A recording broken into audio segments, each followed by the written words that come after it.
would like to call this meeting of the Virginia Nuclear Energy Consortium Authority to order. We do have a quorum, is that correct, Chris? Yes, we do. Very well. Having heard that, the first order of business, ladies and gentlemen, would be to approve the minutes from our last meeting.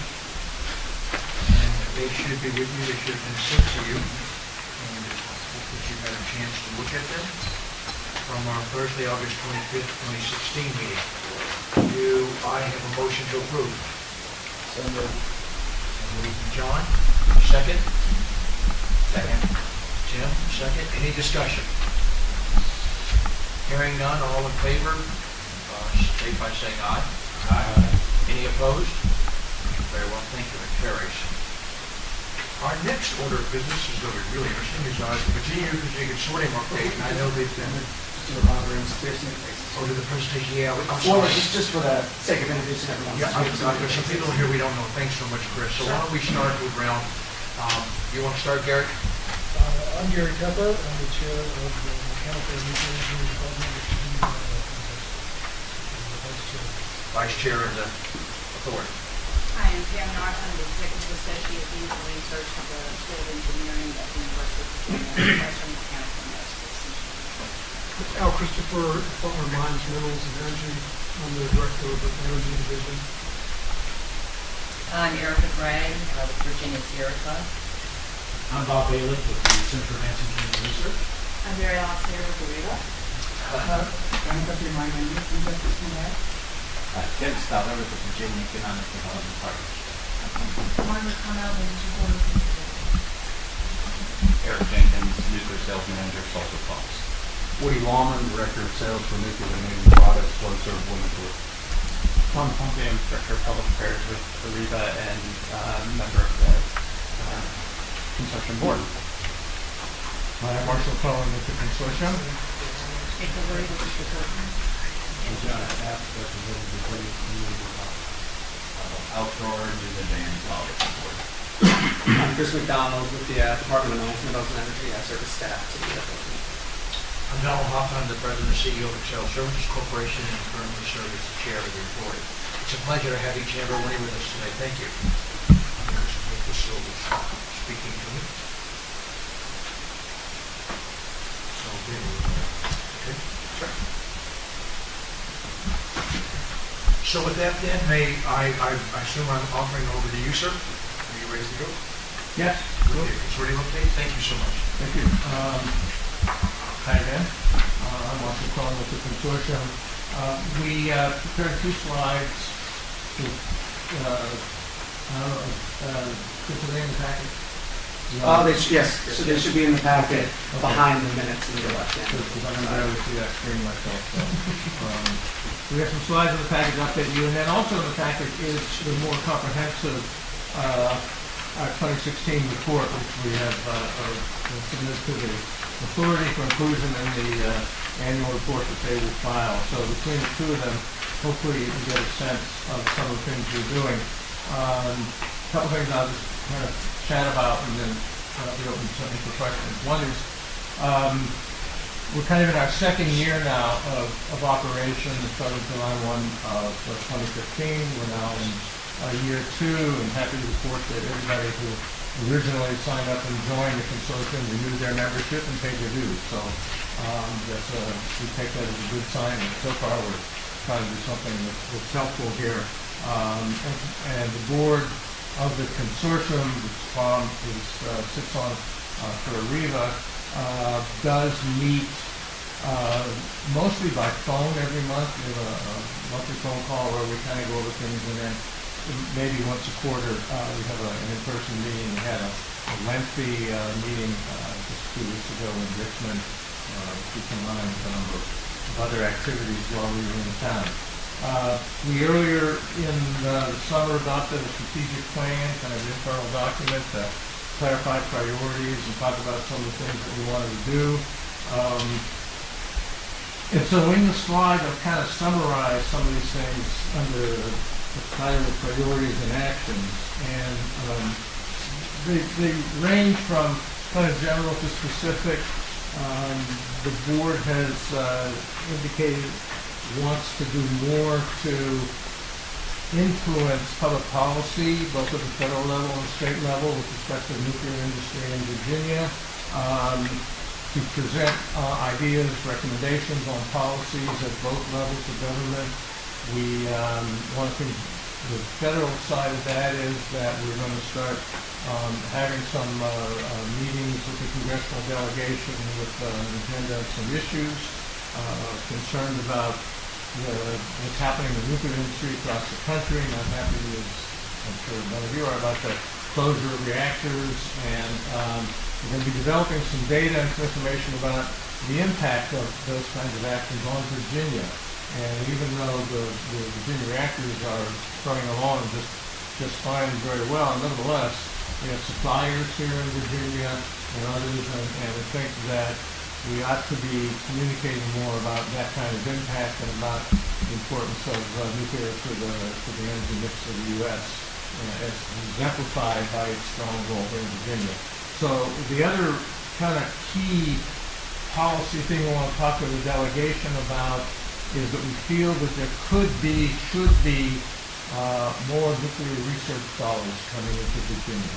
And we're looking at the data from the federal agencies in terms of what Virginia facilities, universities, and so forth are able to get compared to some other states. And we think we need to do some things to beef that up. The facility that you toured and that you're sitting in is a key part of that objective because there's a lot of potential in this facility.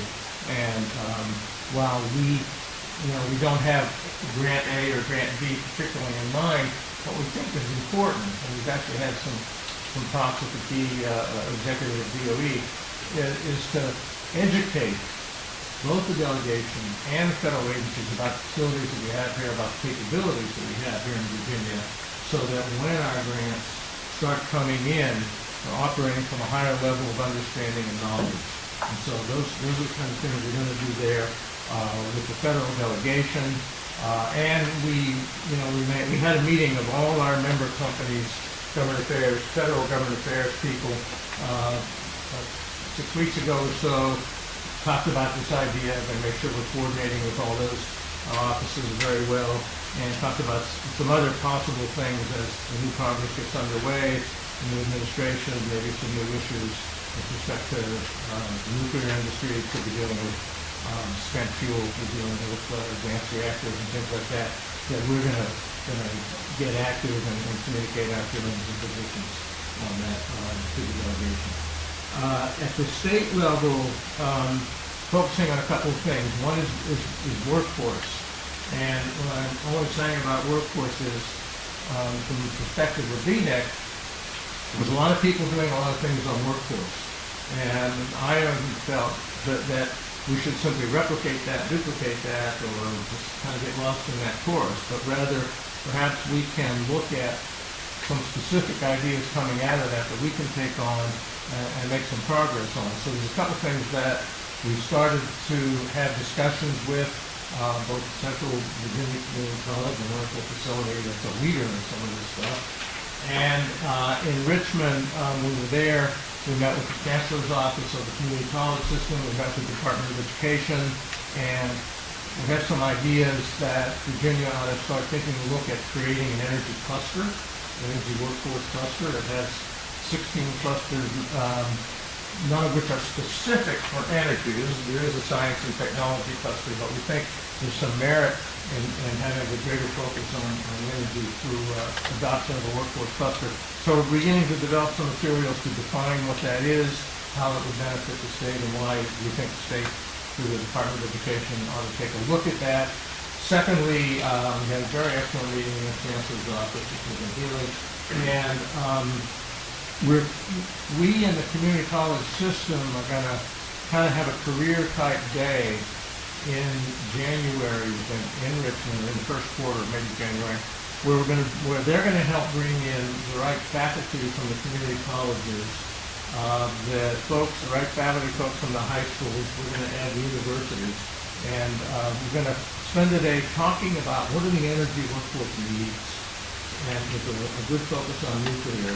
What are the programs that currently exist to try to meet those needs, and how do we take that to the next step? to expand programs, to make more programs available. Maybe it's more stuff online. Maybe it's, there's a program that works very well here in the Lynchburg region. Does that work in the Newport region, or do we need to do something else? So we're trying to come out of that day with a good sense of policy recommendations, and so we're pretty excited by that. And we coordinate all that very much with the Virginia Energy Workforce Coalition, and Matt Kellum, who's the head of that, but also working with us through his work at Dominion. He's putting the first draft agenda for that workforce day, so you'll hear more about that as we get there. But that was very exciting to get the real positive response from Stanton's office and Kenny's office, and I think that's a real pivotal kind of operation. We continue to want to support in every way we can this facility. You see in our 2016 report that we took the lead and were very active in working with the legislature to get some money set aside in the state budget for this facility, and we hope we can parlay that into more support to keep this facility going.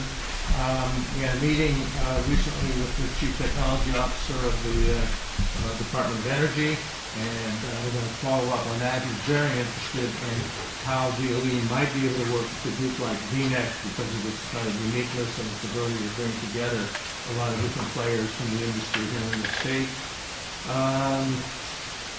We've done, one of our priorities this year is a lot more outreach, so we're coordinating some things with the Virginia Chamber of Commerce on their issues. They're very interested in workforce into the energy issues, so we're going to look for ways to team up. We may, some of you were at our nuclear summit back in June in Richmond, which was co-hosted with the Nuclear Energy Institute, and we've had a conversation with the Chamber about maybe combining our idea of a annual nuclear conference with their Energy Day and taking advantage of the benefits of that to both organizations. So that's just in a preliminary stage, but that is something that we're doing there. We are reaching out to some other groups. They had a nice meeting with the Lynchburg Regional Business Alliance. We were here a few weeks ago as well, and we think there's some success. I was impressed by some of the things they're doing, and they're getting into advocacy at the state federal level, and we want to make sure that our issues kind of get recognized in that way. We're doing more in terms of reaching out to the media. We had a meeting with the Lynchburg paper a few weeks ago, just talk about the consortium, talk about the industry and Virginia, what kinds of things we're doing to make sure that they're up to speed. Met in Richmond with the Virginia Business Alliance a couple weeks ago for the same kind of purpose. And finally, it's kind of the last item on here, but we think that the VNEC brand has some good recognition, and we want to use that judiciously and in the right way, but we also want to use it so that we've had a couple requests for support for research grants and things, and education and training grants from both from CVCC, Community College, and from DCU, and the board's been very, very supportive of having VNEC support those kinds of grant proposals and things like that. We think that maybe someone will recognize that the kind of group of companies and universities together is a unique thing, and if they can come together and support something that adds merit to it. So that's kind of quick and dirty. There's a lot of more detail in there. I'm happy to answer any questions. We've been pretty busy. We'll be keeping you busy as best we can. Well, Marshall, let me first thank you, I think, on behalf of the entire authority. Very impressed, as you know, when we first set this up, the consortium's entire intent was to also facilitate a recognition of your value so that the members would indeed renew for 2017. Clearly, you've done that. That's an effort in itself. I want to compliment you. Thank you, Doc. On the Can I use that opening? We would love to have more members. So, Well, I want to anybody be around the that short table, myself. So. yeah, anybody around the table who's not a member, come see us. All right, well, I'll see you after the meeting. I'm not sure how that works being authority and authority, but nonetheless, does anybody have any questions they'd like to ask Marshall about their activities, both now and in the future, so that we can make sure that we're all staying coordinated with our activities too? Just emphasize, because I've participated with Marshall and Lake on a number of these meetings, and he's understated the effort on the Workforce Act to take that on. Really, Well, this is a tremendous thing for the state of Virginia. I really believe that if other states had something that was even a fraction of this kind of activity, it's amazing how we could nationally come together in a much more coordinated event, coordinated activity, facilitating the recognition of the true value that nuclear brings to the overall energy mix from obviously the energy standpoint, the economy standpoint, and the environmental standpoint, which more and more people are beginning to recognize. We'll be talking about in a moment, where we're discovering a lot of folks are finally coming around and seeing some of this. So it is our sincere hope that Virginia will be the model for the rest of the nation to demonstrate how a state can indeed take under its own authority and responsibility the capability to inform not only its policymakers and lawmakers, but also its citizenry about the significant value and benefit of nuclear. So, Marshall, again, on behalf of all of us, thank you for all your great efforts, you and the entire consortium. Thank you, Dave. I know you've been right there beside it doing all of this. Thank you, Don. And again, we welcome the chance to be here at all your meetings, and anything else, when anybody has any questions or issues, come and sit, call us. We'll be responsive. Check in on the website once in a while, try to keep that up to date and post a lot of things on there as well. And please, the same thing for us. The reality is we can't have more than 3 of us in any location or it becomes a public meeting, but to those extent where we can be supportive and come with you to help you have discussions or dialogues with entities and organizations, we would be pleased to do so. I'm sure I can commit all of you guys, especially Tim, right? but in all seriousness, I think there's a lot for us to be working on together, because there's a number of things we're doing, and we want to make sure we're staying in contact with that. So, any comments? Well, I think that Sure. Nothing where we want to team up. I think it's one of the things on our agenda, probably realistically from January, though, is to set up some briefings of all the Virginia building code standards. Going to get that underway and under our belt early, get them informed and educated, and begin to make some contacts with some folks, not to bother them, but if something comes along that you're looking to them. So, Well, we'd love to be a part of that with you. To team up on, for sure. I think that's really important. It's an outstanding course of action. Given all of some of the other things I'll be talking about shortly with Kurt, I'm going to move down a little bit on the schedule. Do you mind? Don Potty, if I may, I'd like to ask you, Don Potty at our last meeting was elected the Deputy Vice Chair for Accelerator-Driven and Molten Salt Designs. And the reason we're having that is we're acknowledging and recognizing while Gary's our Vice Chair over the overall authority, we're acknowledging that we have some unique approaches and activities that really need to have someone who is in the lead, who's doing all the footwork, making sure we're being stayed informed of, or keeping up to speed on the things that are happening. And I know in our package there's a document from you, Don Potty, so I just wondered if you would like to at least update us on your activities, sir. Basically, we have issues with spent nuclear fuel putting the nuclear power station. The first day we checked that this is how the consortium is planning to address the issue.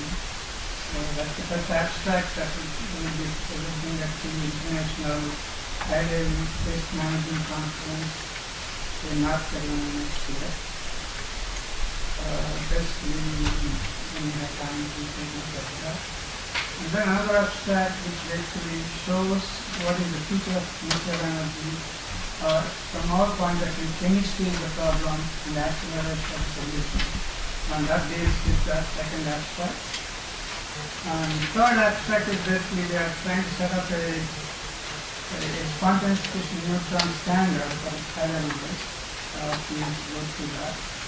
And as I mentioned, also Charlie Bauman presented a talk last July or June, I think. So that is basically what we would like to plan to do is the lot of plutonium, 34 tons of plutonium to be bomb. We would like to use that to generate biodiesel for the marriage. And we are hoping to build such a unit possibly near the mine in Virginia, Kimbleton mine, and in that area there is a facility that we could use to build such a plant using potentially NNSA or private funding. So we are basically pushing all these aspects, and we started actually spreading that information within the community to get support, and I think the working in nuclear industry applies to help out in making progress in these things. Maybe your corporation is also interested in this. Please go through this abstract, and if you have any questions, please reach out to me. Thank you, Ganapati. Does anybody have any questions right now? Just for the sake of the minutes, Ganapati, when did you and Dr. Brown present this, or is this coming up? No, these will be presented in October and Okay. All the 4 abstracts are already here. But actually, Dr. Bowman came and reported to the board. Was it last year or this year? I forgot. It was the last meeting of last year in December. Yes. So we have a quarterly minutes and the presentation is there. So with all that, I think we have enough information to show you what's going on. And if you are interested, I have a 1-page from Dr. Bowman here that I will share it with you. The title is How the U.S. Failed in Excess Weapons Plutonium Disposition, Another Sputnik Movement. If you are interested, I will publish it on. Well, I think that's even more important now, given the distance that Russia is putting between themselves and us related to our weapons disposal activities. It is our sincere hope that the federal government will return to the table and find some way to re-engage the Russians on our activities and our continued commitment to the treaty that we also signed, and hopefully, for that matter, even the revisiting of continuing and finishing the MOX facility, which, once again, the Department of Energy, I guess I'm allowed to say this, has demonstrated the ability to start something that they can't finish. So it is my sincere hope that we will truly do something about that in the near future. We have been talking to a number of our federal lawmakers in Congress about bringing that back to the table, depending upon who should be successful in the election on November 8th. Yeah, actually, I can update you something on what we are planning. We had meetings at the Los Alamos National Lab, and they are actually interested in posting the successful facility to burn the plutonium pilot plant. They are using the accelerator. So the discussions are in progress. These kinds of things, if you can share with us, do not feel bad about overwhelming us with information. We will put it out to everybody, that the public and obviously to all of our members. It's better for us to be aware of what each and every one of us or our related organizations is doing.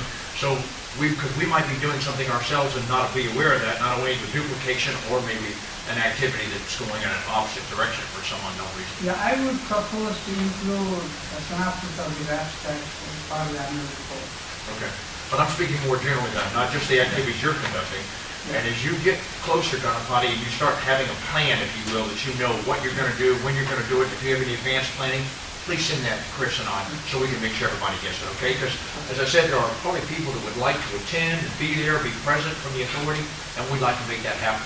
One of the things we're trying to do is to make sure that the authority begins to get out more in support of the consortium and be present at some of these meetings, find out what's going on, feed back to us too, so we have points of contact within the authority itself along with our activities of the consortium.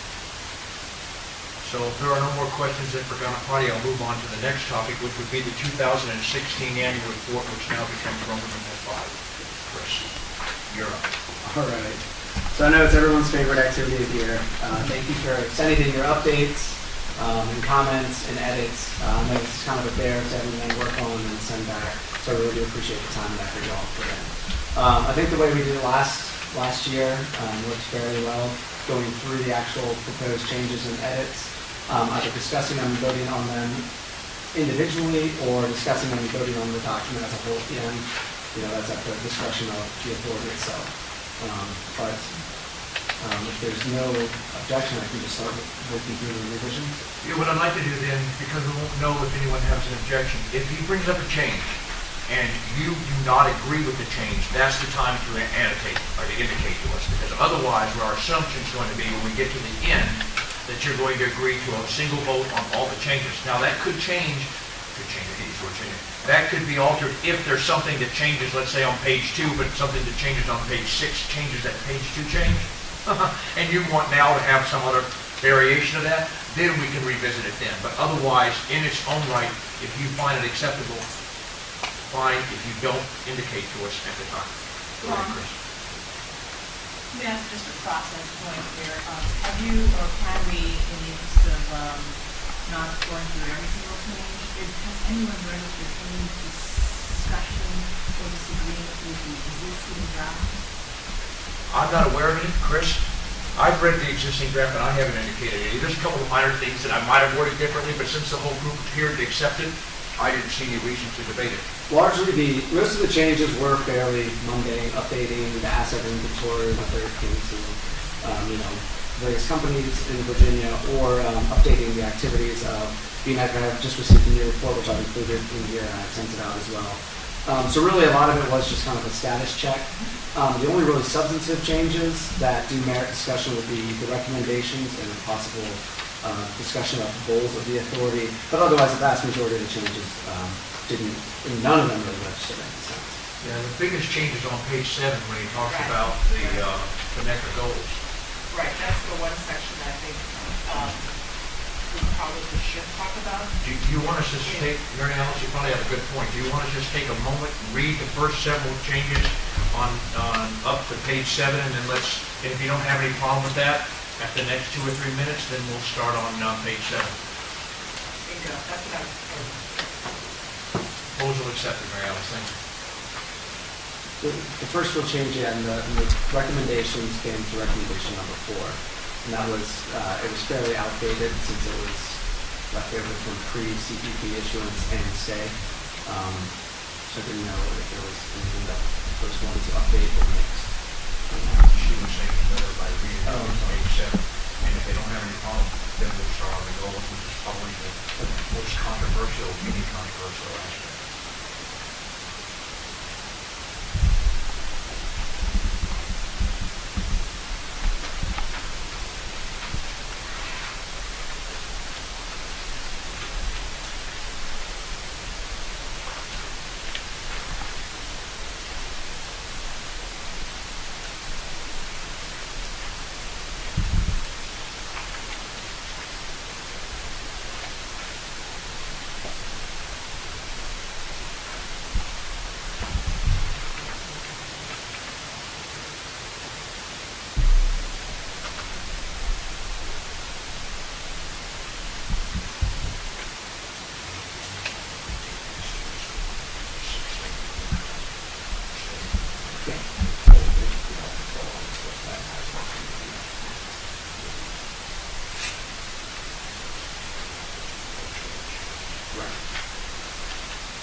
Do I have any comments or questions before page 7, ladies and gentlemen? Very well. Why don't you go back, I'm sorry. So a couple of these comments raise questions, and I'm not sure how this question, for example, on page 2, it says, is this draft updated, should it focus on clean power plan? That's a question. Right. So I don't know how to agree to a question without an answer. My response would be keep it still relevant and on a broader sense, on the specific presentation, good stuff about that. Okay. Yeah. You're talking about number 8 on page 2? Number 4. Well, number 8 too. And number 8, you're both the same. Same thing, they both raise questions. Right. I can only agree to answers to the question. Well, when you say raise questions, I think our intent was to talk about the fact that we, as an authority, would play a role in ensuring that the appropriate attention and consideration of the Clean Power Plan in its revised form, because I know this individual, this member finds the Clean Power Plan woefully inadequate, so we have proposed a change to that, the EPA administrator. But I would never ask anybody to endorse the current Clean Power Plan. But nonetheless, I think it was our intent to make sure whatever Clean Power Plan or Clean Energy Standard or whatever was coming out at the federal level, that the state endorsed the parts that it agreed to and implement the parts that were appropriate for the state of Virginia. Acknowledging and recognizing the way the plans are currently written, there are some parts and pieces that wouldn't apply in the Commonwealth they respected. But I don't know here, are you asking me us to consider putting more information in here? No. So now, as I understand it, Mayor Alice proposed leaving it intentionally broad. That way it does capture a little bit of all of that But to leave recommendation for minus the grammar changes as it was from 2014 or 2015. You're saying not to make the changes that we have? Keep it, it's still relevant, that statement, because it encompasses all the more detailed items that we just had a small discussion. And the way you eloquently put it, John, in terms of what's implied, and the appropriateness of the role of the authority, is exactly what I think we would want to, and that's what captured in the use of the statement. That's what we're really, that's my perspective. Okay. I understand. I thought Chris was trying to put a plug for the governor in there. No. Because I saw the governor, and I said, okay, that won't be in next year's report. We had the same recommendation from last year. The only difference here was a grammatical change, and then my comment to decide whether or not we want to be more specific, but it seems to John understanding so we would potentially they capture as much at that point as possible. Intentionally broad. We don't want to ever be intentionally vague. Sorry, yes. We're being intentionally broad-based because of the spectrum of our activities under the auspices of the code. Is that okay with you? Any more comments or questions before page 7? Excellent. Thanks, Bob and Mary Alice. Okay, hearing none then, why don't you go over the goals on page 7 underneath the NECA goals? So this came to mind when I was going through the draft and making the revisions everyone sent along.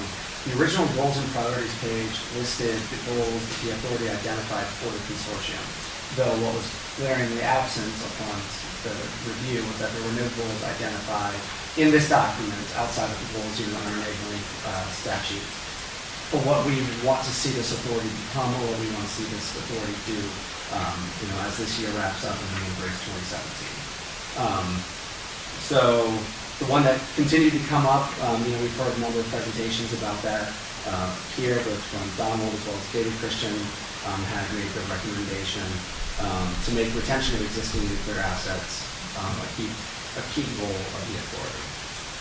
I apologize, David Christian couldn't make it here today, so that I did come from him, but I know a number of members of this authority have expressed the same desire.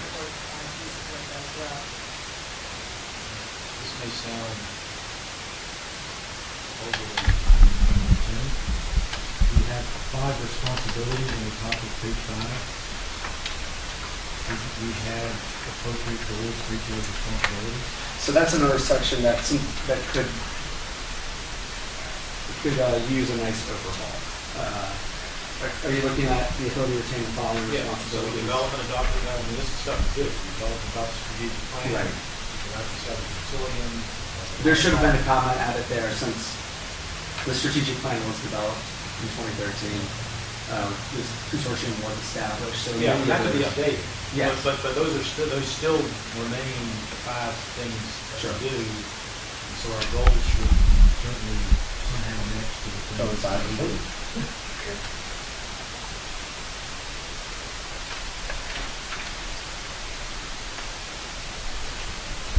And we've got one goal that matches to number 4, which makes sense. So it almost looks like